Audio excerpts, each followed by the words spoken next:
Bonjour, aujourd'hui nous allons réaliser un baba au rhum. Mais avant ça, je vais vous demander de vous abonner à la chaîne et de nous mettre un petit pouce bleu pour nous donner, bien entendu, un peu de force. Tout de suite, la recette du baba au rhum.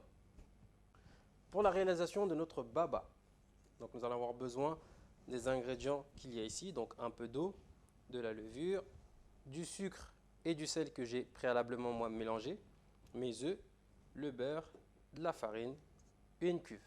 Bien entendu, tout ça accompagné d'un crochet pour réaliser notre pâte. Avant de commencer, je vais vous expliquer deux petites choses rapides. La différence entre un baba et un savarin. C'est vrai que c'est des questions qui reviennent souvent, mais la différence entre un baba et un savarin, c'est ni plus ni moins que la forme. Le baba, vous allez avoir des petits moules que je vous montrerai tout à l'heure. Donc des petits moules avec un trou au milieu pour réaliser votre baba. Ou alors, vous allez avoir des moules bouchons. Et pour le savarin, vous allez avoir une grosse couronne. Donc c'est la même préparation, la même pâte, mais c'est juste deux contenants différents. Ensuite, pour réaliser ma pâte à baba, je vais donc mélanger mes ingrédients, mettre le beurre à la fin et je vais en fait obtenir une pâte très élastique et un peu comme une pâte à brioche, mais plus élastique qu'une pâte à brioche. Et l'objectif va être que la pâte se décolle bien de la cuve pour que nous puissions la ranger et ensuite la mettre en pointage. Donc je vais commencer par mettre ma farine dans ma cuve.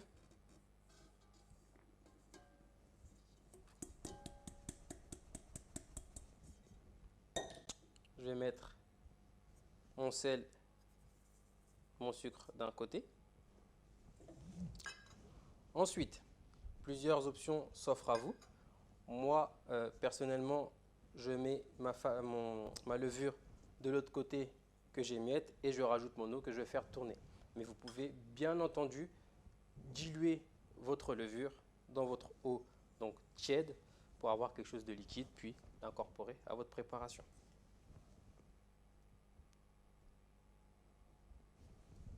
Voilà. Donc je vais à présent aller sur le batteur et ramener le reste de mes aliments, de mes ingrédients pardon, à côté de mon batteur pour pouvoir lancer mon pétrissage. Donc là, ma cuve, je l'ai mise, donc j'ai mis le crochet, j'ai allumé mon batteur, tout est OK. Donc j'ai bien ma levure, ma levure d'un côté, le sucre et le sel de l'autre. Donc bien entendu, je ne mélange pas les deux pour éviter que mon sucre et ou mon sel ne tuent ma farine. D'accord? Donc je vais pouvoir baisser. Voilà. Et je vais commencer un pétrissage lent. Hop, et j'ajoute mon eau.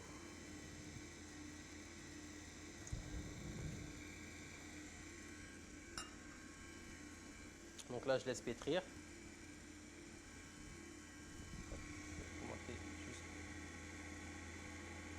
Donc là, moi, je suis à vitesse 2. D'accord? Donc c'est juste pour commencer mon pétrissage.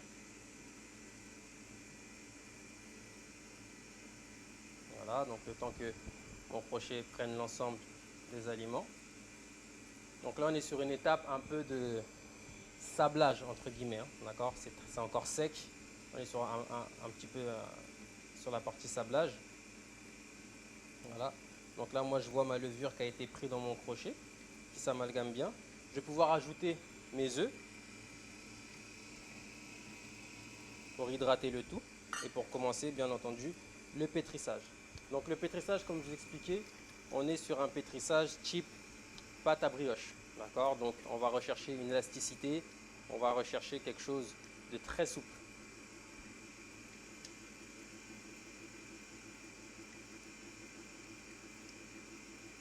Donc là, je vais laisser tourner, pendant que ça prend, je vais laisser tourner environ 5 minutes, histoire d'avoir quelque chose de bien homogène, puis je vais incorporer mon beurre. Entre temps, n'hésitez pas à prendre votre corne et à corner les parois si vous voyez que vous avez de la farine qui stagne un petit peu sur les côtés.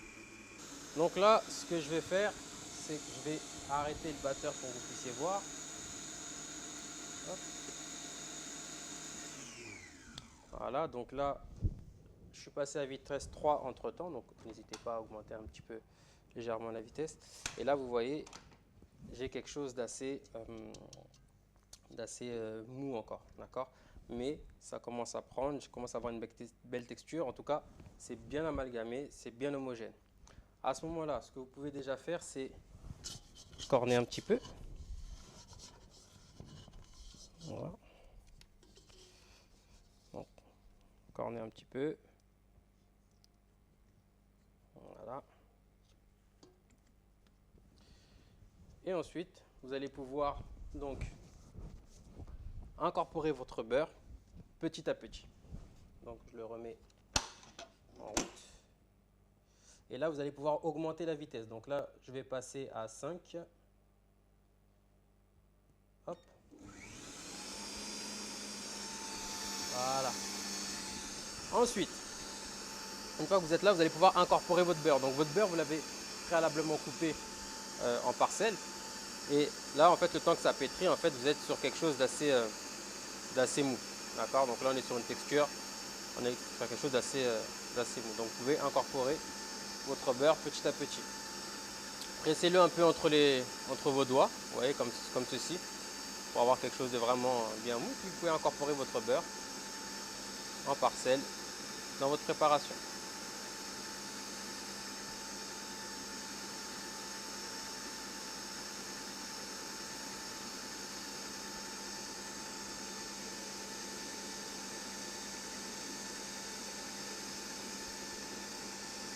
Donc il ne faut pas un beurre trop ferme, mais il ne faut pas un beurre non plus trop mou. D'accord? Il faut qu'il puisse être quand même froid mais malléable. Vous voyez là, je le rends malléable. D'accord? Voilà.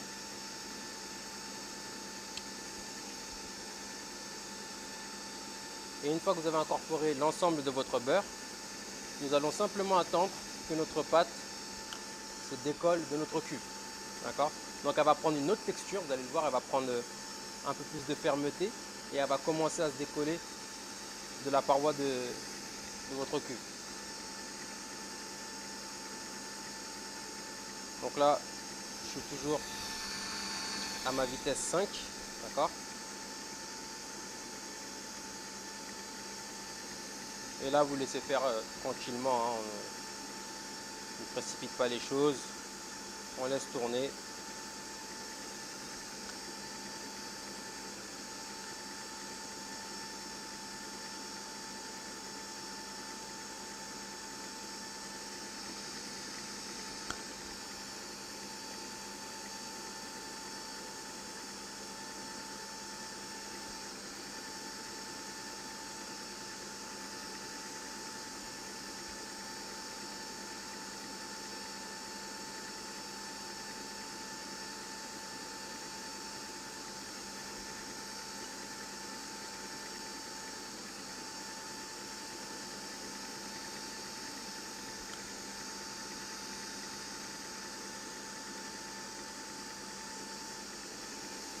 Voilà, maintenant que j'ai incorporé l'ensemble de mon beurre, je vais laisser tourner donc jusqu'à ce que ma pâte soit bien homogène, bien lisse, mais surtout qu'elle commence à se décoller de mes parois. Donc là, j'ai remis un coup de dent. Je vais vous montrer là, voilà, ici. Hop, comme ça, je vous montre l'élasticité. Vous voyez, et elle colle même pas à mon crochet. Donc vous voyez, j'ai quand même une belle pâte là, bien élastique. Vous voyez, j'ai une belle élasticité. Vous voyez, hop là. Donc ici, on est bien. Hop, je vais pouvoir donc la mettre dans mon cul de poule pour l'envoyer en pouce. Donc je retire le maximum de pâte que je peux de mon crochet.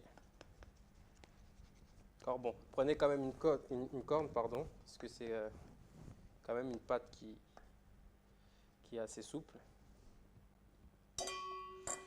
Voilà, donc je corne bien.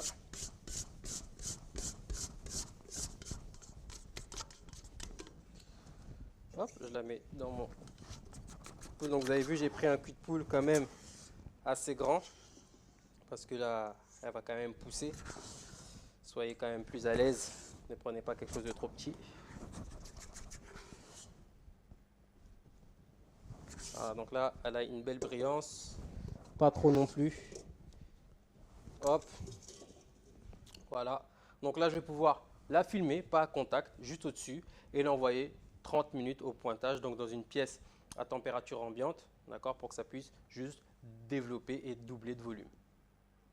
Donc, mon pointage est réalisé, donc je laisse à température ambiante. Là, on voit qu'elle a doublé de volume, donc je vais pouvoir défilmer. Hop, voilà. Et donc là, je vais dégazer ma pâte, puis la pocher dans mes moules. Donc, je vous montre rapidement. Donc là, nous avons donc des moules à baba.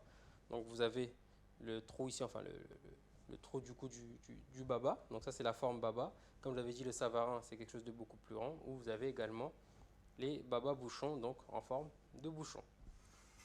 Donc, je vais dégazer et ensuite, je vais devoir pocher environ, allez, au tiers. Voilà, au tiers, parce qu'après, je vais les mettre à pousser. Et donc, quand ils vont pousser, plus la cuisson, ils vont développer. Donc, je m'arrêterai juste au tiers. Mais ça, je vous montrerai juste après. Donc, pour dégazer, vu que c'est une pâte qui colle un petit peu, on va se fariner un peu les doigts. D'accord? Pas trop non plus. Et on vient dégazer. Donc, vous voyez, hein, elle colle. Hop. Donc, bien la dégazer. Voilà. Donc, elle est revenue au point initial. Je vais pouvoir pocher. Hop, je vais juste me retirer la pâte. Doigt.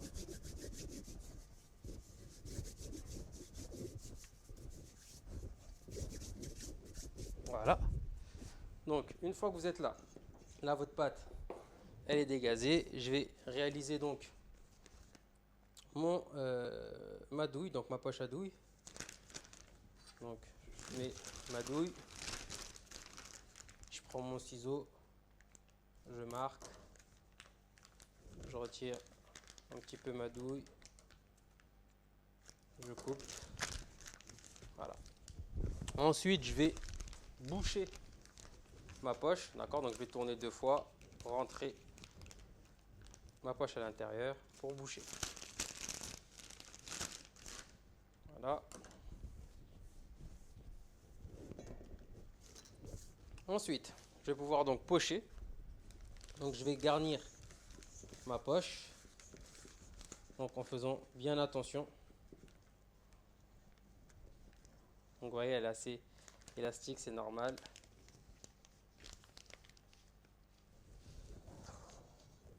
Hop. Donc, j'en mets pas beaucoup. Je vais vous expliquer pourquoi. J'en mets juste un petit peu parce que je vais devoir manipuler à 2 mains. Donc, pour pouvoir manipuler à 2 mains, il faut avoir une main dégagée, mais surtout ne pas trop en mettre dans votre poche pour que vous puissiez être à l'aise. Donc, je vais pocher tout autour. D'accord? Donc, je vais me mettre plutôt ici pour que vous puissiez avoir une belle vue.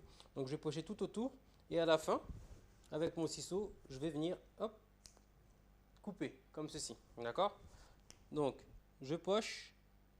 Là, vous voyez, ça sort. J'ai mon savarin qui sort. Et une fois là, hop, je viens, je coupe. D'accord? Donc, je vous remontre. Je poche. Donc, ça recouvre bien. Et à la fin, hop, je découpe. Je poche. Hop. Et je découpe. Je poche. Donc là, ça recouvre juste un tout petit peu le milieu. D'accord? C'est normal. Donc après, ça va se tasser et en fait, ça va légèrement pousser. Puis après, vous pourrez enfourner. Donc je vais réaliser cette étape pour l'ensemble de mes moules. Une fois poché, vous pouvez mettre à pousser vos babas. Mes babas ont poussé, je vais pouvoir les enfourner dans mon four. Donc là, je vais faire 2 cuissons. La première cuisson, c'est pour cuire mon baba. La deuxième cuisson, donc le deuxième temps, sera pour sécher mon baba. le baba, plus il est sec, mieux c'est pour l'imbibage. Donc, première cuisson à 200, la deuxième on viendra à 140 et on viendra sécher notre baba. C'est parti pour la cuisson. Donc, la première cuisson de mes babas arrive à terme. Donc, je vais pouvoir les enfourner une seconde fois à 140 degrés pendant 1 heure, 1 heure et quart, le temps qu'elles sèchent correctement. Mes babas ont bien séché, donc je les ai laissés refroidir totalement. Donc, ils ont bien durci, hein, ils sont bien durs. Je vais donc pouvoir passer à mon sirop. Donc, pour mon sirop, ni plus ni moins que de l'eau avec mon sucre. J'ai mis aussi un peu de vanille.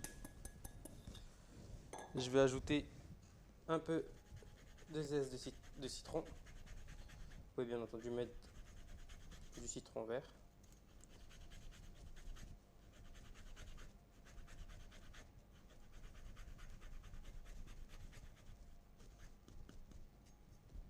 Hop. Le reste, je vais pouvoir le couper. Donc je vais couper les rondelles que je vais directement mettre dans mon sirop. Et je vais porter le tout à ébullition.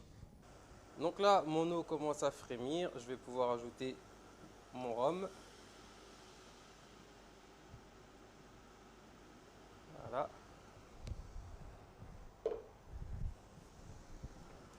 Donc là, je vais attendre l'ébullition. Je me suis préparé à côté donc une petite plaque avec une grille. Donc ce sera pour poser mes babas dessus, une fois que je les aurai bien imbibés. Ici, je vais pouvoir, je vais récupérer mon petit pot. Je vais juste sortir mon citron pour libérer un peu d'espace.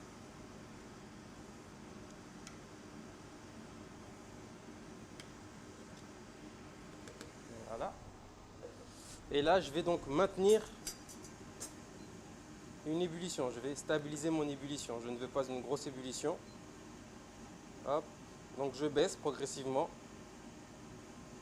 Voilà, là je suis pas trop mal. Voilà, là je suis parfait. Donc là je suis vraiment à frémissement. Pourquoi je ne veux pas une forte ébullition? Parce que lorsque je vais plonger mes babas, je ne veux pas que ça s'agite partout et je ne veux pas que mon baba se casse. Donc je vais aller doucement, je vais plonger quelques babas. Donc pas trop non plus parce qu'ils vont bien entendu gonfler. Et je vais à l'aide de ma louche arroser mes babas. Et je vais répéter ce geste jusqu'à avoir un baba bien imbibé. Donc là vous voyez, il commence à prendre l'eau. Il commence à gonfler un petit peu. Alors, pourquoi il est important d'avoir un baba bien sec? C'est pour que celui-ci en fait ne détrempe pas lorsque vous allez l'imbiber.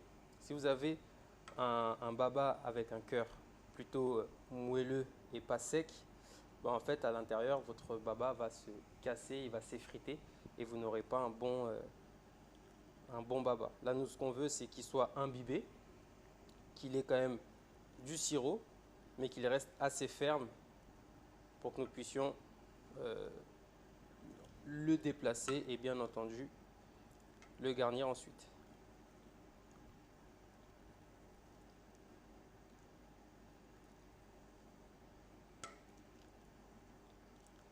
Donc pour vérifier si mon baba est bien imbibé, je vais prendre une aiguille. Donc là moi j'ai pris une aiguille à brider.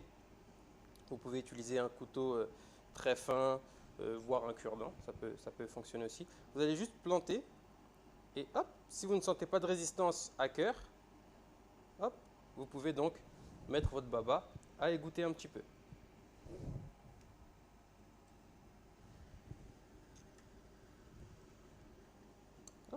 Alors là, je vais tous les vérifier, mais généralement, s'il y en a un qui est bien imbibé, les autres n'auront pas de problème.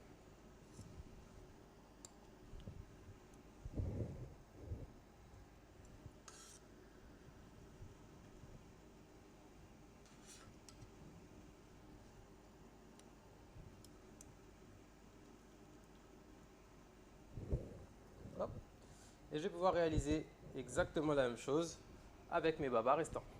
Donc mes babas sont en train de sécher un petit peu, d'accord? Donc je suis en train de les égoutter. Donc vous voyez, on a doublé de volume, ce qui est normal. Mais ce qui est important, c'est vraiment que il faut que votre sirop reste dans le baba. Donc là, j'ai toujours quelque chose de bien spongieux. Et je sais que là, j'ai mon sirop qui a bien imbibé, hein. Vous voyez, là, ça coule plus. C'est parfait comme ça. Donc, pendant ce temps-là, je vais mettre à chauffer mon nappage. Et je vais directement napper mes babas.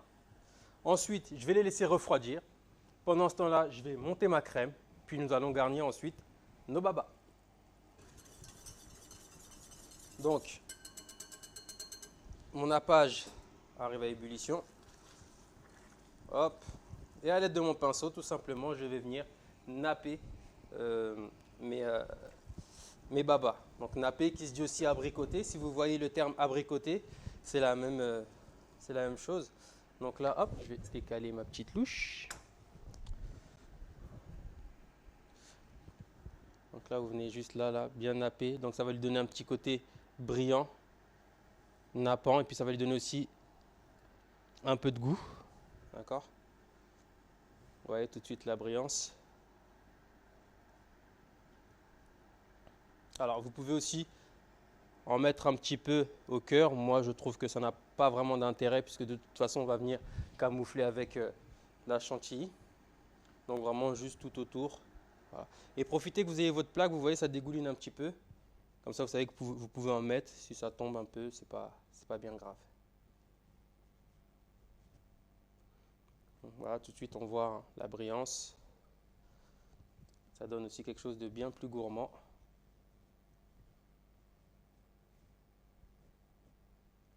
Voilà. Et bien entendu, il est impératif, vous devez laisser refroidir vos babas avant de mettre la chantilly. Sinon, vous allez avoir la chantilly qui va fondre. Et c'est pas top. Par contre, le nappage se met à chaud sur votre baba, encore chaud.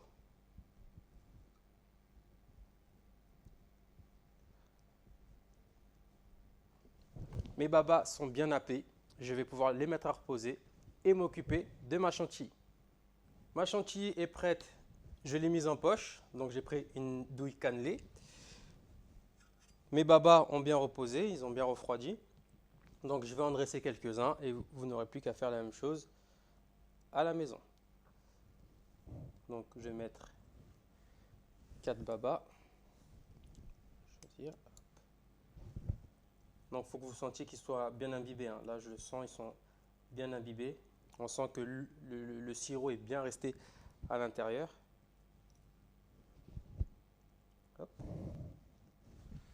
Et le dernier, je vais prendre celui-là.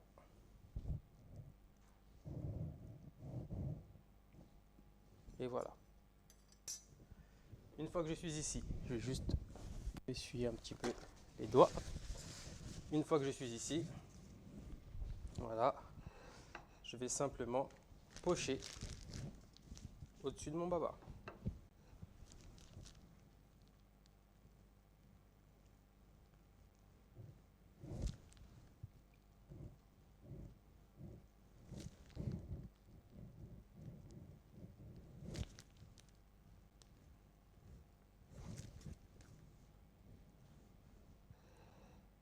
Vous pouvez ensuite, bien entendu, décorer à votre guise. Vous pouvez mettre des fruits confits, des framboises, des fraises.